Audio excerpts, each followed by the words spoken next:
Welcome to My Irish Radio, music and culture news, your connection to everything happening in the world of Irish music and culture. I'm Jamie Flanagan. Each episode will share the latest news from Ireland's vibrant music scene, from traditional and folk to rebel ballads, pub tunes, Celtic rock, and today's top Irish pop. We'll also bring you updates on festivals, cultural events, and people keeping Irish heritage alive around the world. And remember, My Irish Radio is more than just a station. It's your community, your soundtrack, your voice. You can listen 24/7 at myirishradio.com and through the links in the podcast description below. Here's the best part. You can be part of it. Host your very own show on My Irish Radio. Choose your playlist, share your stories, make My Irish Radio your Irish Radio. Let's get into what's happening this week in Irish music and culture. Imagine a world where a brilliant jazz guitarist's masterpiece takes a full 40 years to finally reach the public. Right. But then at the exact same time, a completely artificial AI-generated film shakes the entire global entertainment industry in just 15 seconds. Yeah, it's wild. It's an absolute whiplash. It really is. Welcome to the absolute whiplash of Irish culture in late March and early April 2026. If you've been feeling like, Irish art is suddenly dominating every screen, every playlist, and every cultural conversation you tap into, you're not wrong. No, definitely not. Today, we're going to pull apart a massive stack of sources. Yeah. Specifically, we're looking at an excerpted rundown from the latest edition of the Pulse of Irish Music and Culture News. And our mission is to basically show you the hidden wiring. The stuff behind the scenes. Exactly. We want to connect the dots for you to show you how Ireland's historic global triumphs on the world stage right now are just inextricably linked to its local grassroots scenes. Right. And the legacy artists. Yeah, those deeply revered legacy artists. Plus the, frankly, intense turf wars happening over physical and digital spaces. It's interesting because, looking at a headline about a massive award win often strips away all that context. Oh, totally. It isolates the victory. Exactly. Yeah. But culture operates as this highly complex ecosystem. What we are witnessing on the global stage right now in 2026 is it's simply the canopy of a very old, very dense forest finally breaking through the cloud line. I love that analogy. Thanks. To actually understand the scale of what is happening, we really have to examine the root system that sustains it. Well, and the canopy right now is just blindingly bright. I mean, the international milestones achieved by Irish artists just this week are staggering. Let's start with Jesse Buckley. Oh, yeah. Huge news. She has made history as the very first Irish woman to win a Best Actress Oscar. Which is just incredible to think about. It shatters a massive glass ceiling. And then right alongside that, you have CNAD experiencing this insane dual triumph. Oh, her week has been phenomenal. Right. She's been nominated for the prestigious Ivor Novello Songwriting Awards over in the UK, while simultaneously taking top honors at the local RT Choice Music Awards. Alongside the folk band Amble, actually. Yeah, exactly. And on top of all the hardware, you have Cillian Murphy out there acting as like a one-man cultural ambassador. The street quiz. Yeah, going completely viral with an impromptu New York street quiz. When you look at this sheer volume of global recognition, it's so clear this isn't just a lucky streak. So I have to ask, is the global entertainment industry finally just catching up to a cultural infrastructure that Ireland has been building for decades? Yes, absolutely. And the mechanism behind that delayed global realization is fascinating, particularly when you look at CM's dual recognition. How so?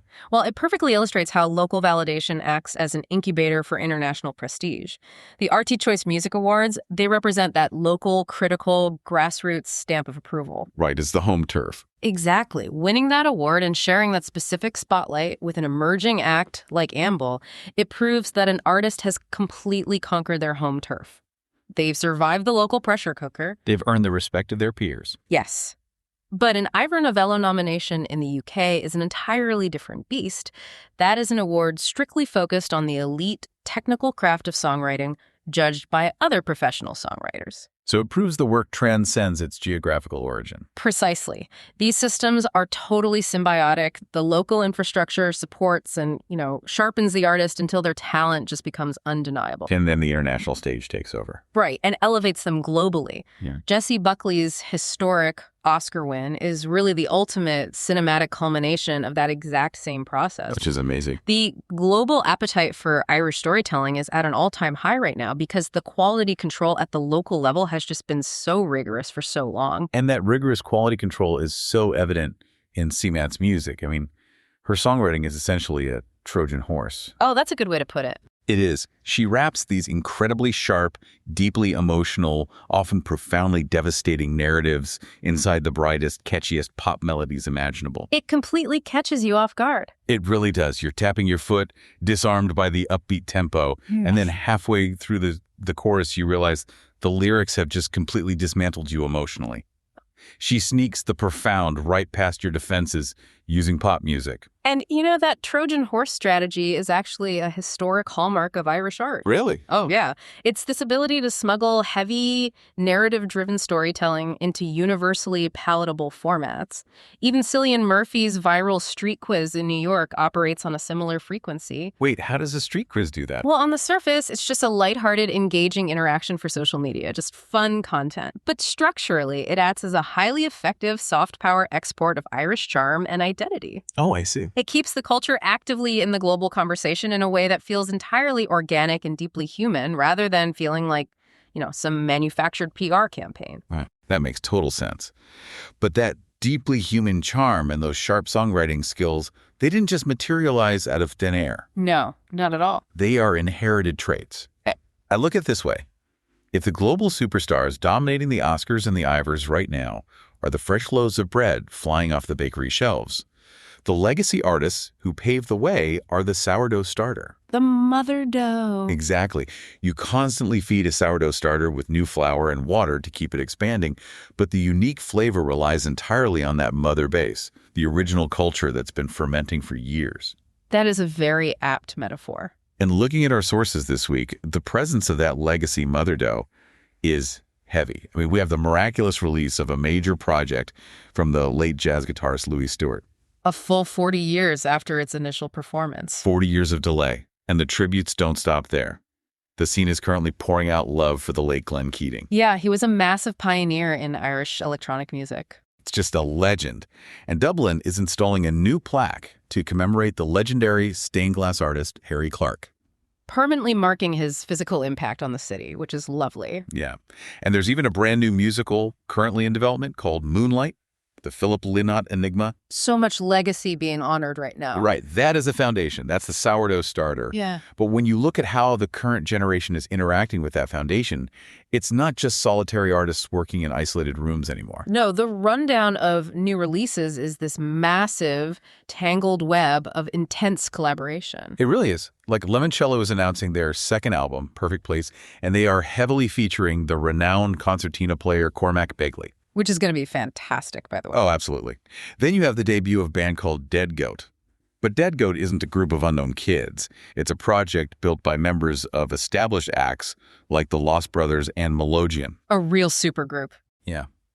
And the Owl Sounds are releasing their debut single, Oscar, leaning on a feature from the highly provocative artists Meryl Streak. Mm-hmm. And then there's this rapid-fire list of new tracks from Fornina, Chosta, C2, Video Blue, and AEMAK, whose new song was co-written with Aeon French from Talos. There's a lot of crossover. It is. I look at this wall of overlapping names and I have to push back a little. By forming these supergroups like Dead Goat, or relying so heavily on cross features, do we risk losing the completely isolated, singular new voices? Yeah. Are we basically just remixing the talent pool we already have instead of finding completely new ingredients? I get why you'd ask that. But that concern assumes that artistic isolation is the ideal state for creating new work. Right. And in the context of Irish music, isolation has rarely been the goal. To really understand this web of collaborations, you have to view it through the lens of a traditional Irish music session. Oh, okay. Like a trad session in a pub. Exactly. A trad session is inherently communal. Musicians sit in a circle, share tunes, pass rhythms back and forth, and seamlessly blend their individual styles into a collective sound. So it's a conversation. Exactly. What we are seeing with Limoncello bringing in Cormac Begley's concertina to augment their indie folk sound, or AEMAK and Aeon French merging their sensibilities, that's simply the modern studio equivalent of that traditional session. So you don't view it as an echo chamber at all. You see it as a continuation of a cultural habit. It is the absolute lifeblood of the modern revival. When members of the Lost Brothers and Elogian form Dead Goat, they aren't just recycling old melodies. Right, they're bringing new experience to it. Yeah, they are taking their distinct, hard-earned experiences from years on the road and synthesizing them into a completely new entity. This constant intermingling creates a massive safety net of shared knowledge and industry infrastructure. A safety net. That makes sense. And paradoxically, it is that exact collaborative safety net that allows a singular new voice, like the folk artist Ruari, to step out of the shadows. Because there's a community there to support him. Yes, and confidently drop a debut album on a prominent label like Soft Boy Records. The strength of the collective community actually elevates the individual outlier. Wow, okay, that reframes the whole picture. It's not a closed loop, it's a highly active forge. Precisely. But here is the physical reality. You can have all the sourdough starter in the world, and you can have the most collaborative, brilliant musicians alive. But if you don't have an oven, you can't bake the bread. Right. You have the inaugural Momentum Festival launching in Galway, closing out its run with heavy hitters like The Scratch, Cliffords, and Madrasalic. Massive lineup. And Forbidden Fruit just dropped its highly anticipated day-by-day lineup. Jungle is booked to pack out the 3 Arena in Dublin. Tom Jones is heading to a brand new venue out in Kildare. Plus the international stuff? Exactly. The Milwaukee Irish Fest just revealed a 2026 lineup that acts as this massive pipeline for Celtic acts into the American Midwest. If you just read the Now Lennon guide for Dublin gigs, it looks like a golden age for live music. It does project the image of a perfectly healthy live sector. But that abundance of events really masks some deeply entrenched structural battles over urban governance. Which brings us to the tensions. In Northern Ireland, you have an industry action group called Free the Night, and they're actively escalating a campaign for major licensing reform. Yeah, a huge ongoing battle. Meanwhile, down in the Republic, there's a massive, highly contentious urban development debate happening. Dublin City Council is considering moving out of their Woodquay civic offices. A very sensitive location. Highly sensitive. It's a building which famously sits directly on top of a highly significant, world-renowned Viking site. You're listening to My Irish Music and Culture News, brought to you by My Irish Radio, streaming the best in Irish and Celtic music all day, every day. From classic jigs and reels to the latest Irish rock and pub favorites, we celebrate the sound of Ireland worldwide. Want to be more than a listener? Be a host. Share your love for the Irish music by hosting your own show on My Irish Radio. It's easy to get started. Just send us an email, myirishradio@gmail.com. Don't forget, you can listen 24/7 at myirishradio.com. Make My Irish Radio your Irish Radio. Looking at Woodquay, it feels to me like an impossible puzzle. I mean, it's like finding a medieval castle buried under your local DMV. That's a great way to picture it. How do modern cities balance the need for functional, everyday administration with the literal Viking history buried beneath their feet? You can't just shut down a capital city's administrative infrastructure. No, people need civil services to function. Right. But on the flip side, pouring concrete over foundational Viking history feels like an act of cultural vandalism. It seems like the city has no clear right answer here. Because there isn't one. It's entirely complex. The deeper irony of the Woodquay debate is that 1,000 years from now, whatever modern civic office building replaces the current one will likely also be viewed as an ancient ruin. Oh, wow. That's true. Cities are essentially massive filing cabinets. They're just constantly stacking eras of human administration on top of one another. And if you look closely at both the Free the Night campaign in the north and the Woodquay debate in Dublin, you realize they are fighting the exact same battle. Really? How so? They are both fundamental clashes over who gets to govern shared spaces and how we prioritize the use of those spaces. Right, it's a fight over the physical footprint of the city. And the temporal footprint. On one side, Free the Night is arguing against outdated licensing laws that treat nightlife and cultural expression as a municipal nuisance rather than, a vital economic and cultural engine. They want the culture to be allowed to breathe after dark. Exactly. They are fighting for the right of artists and audiences to physically occupy space and time in the city. On the other side, the Woodquay debate pits the urgent daily functional needs of modern civic administration against the preservation of ancient cultural heritage. It's a tough call. Both sides in both debates hold incredibly compelling, valid points. A city must function administratively, absolutely, but a city that paves over its history or legislates its nightlife out of existence quickly loses its soul. Yeah, that's the real danger. So the core question tying both stories together is, who gets to decide what our shared spaces are used for? It is a constant tug-of-war over a finite resource. Everyone, the artists, the politicians, the historians, the everyday residents, is trying to pull the blanket over to their side of the bed, and someone is always going to end up shivering. That's exactly it. So having explored the physical dirt and the literal concrete of the city, the sources take a sharp pivot. We move away from the physical venues and dive straight into the abstract and digital realms. And this is where things get really intense. The contrast here is giving me whiplash.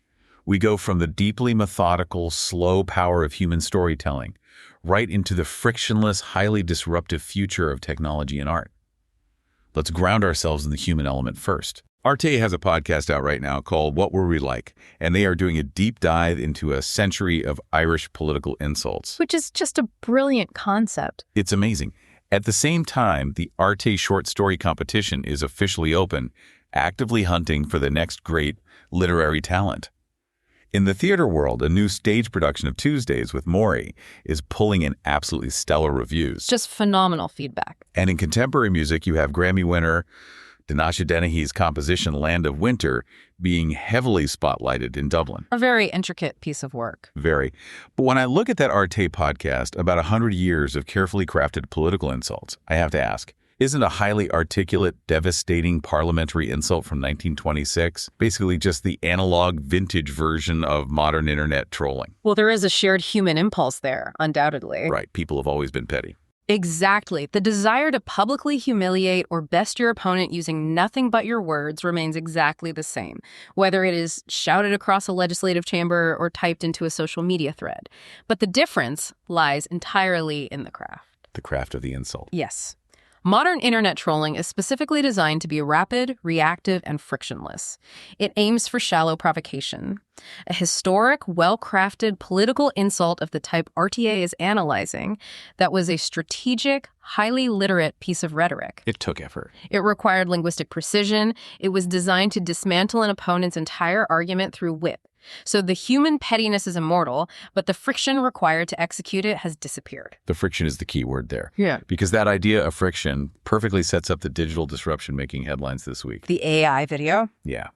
We have Dennehy's Land of Winter, a composition that requires years of study, emotional translation, and the physical mastery of instruments to perform.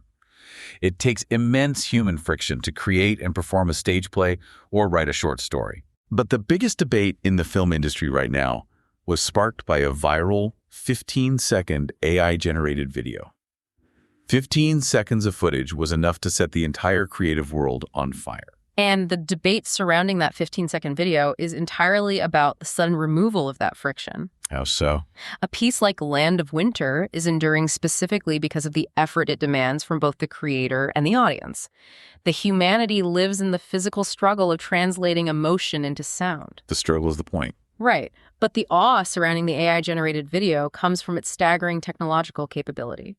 The reality that a machine can generate complex, photorealistic visual narratives almost instantaneously. It lowers the barrier to entry for high-end visual storytelling to near zero. Which opens incredible doors for accessibility, sure, but it poses an existential threat to the established workforce. That is the core of the collision. If the immense effort, the years of training, and the physical friction are no longer strictly required to produce a compelling visual product, what happens to the intrinsic value of the art? Does it mean as much? Exactly. Does a rapidly generated algorithmic video carry the same cultural and emotional weight as a meticulously crafted short story? Or a stage play that requires human beings to physically gather, rehearse, and perform in a room together? It's a huge question. The awe at the sheer scale of the innovation and the deep existential concern for the soul of the medium, they are both entirely valid reactions, and they are currently crashing into each other at top speed. It's the ultimate collision between the slow-fermenting sourdough starter and a completely synthetic, instantly materialized loaf of bread. That's a perfect way to bring it full circle. Which leads me to a final thought for you, the listener, to mull over as we wrap up this deep dive. We have discussed the massive, disruptive shadow that AI is currently casting over the film and visual arts industries. And it is massive. It is. And earlier, we talked about the miraculous, deeply emotional release of jazz guitarist Louis Stewart's recordings. A human release that took a full 40 years to finally see the light of day. So here is the question you need to ask yourself. If a 15-second AI video can go viral and shake the foundations of the industry today, what happens tomorrow when AI models inevitably start trying to complete or artificially generate the lost archives and unfinished symphonies of late pioneers like Glenn Keating or Philip Lynott? Oh, wow. When that technology comes for the audio archives, will we as listeners still value the flawed, beautiful, intensely human delay of a 40-year release? Or will we gladly accept instant artificial perfection? That is the profound, looming question that the entire cultural ecosystem is going to have to answer, and likely much sooner than anyone anticipates. It really is. Thank you so much for bringing such a rich, complex stack of sources to the table for us today. The landscape is shifting incredibly fast, but as we've seen, it is deeply and beautifully rooted in its history. Keep listening, keep questioning what you consume, and keep exploring that incredible Irish cultural landscape. That's it for this episode of My Irish Radio, Music and Culture News. Thanks for joining us. And remember, you can hear the best in Irish and Celtic music 24 hours a day at myirishradio.com. If you ever dreamed of sharing your favorite tunes and stories, now's your chance. Become one of the hosts. Host your own show right here on My Irish Radio. Just send us an email. It's easy as that. myirishradio@gmail.com. Until next time, it's Jamie Flanagan. Keep the music playing and keep Ireland in your heart.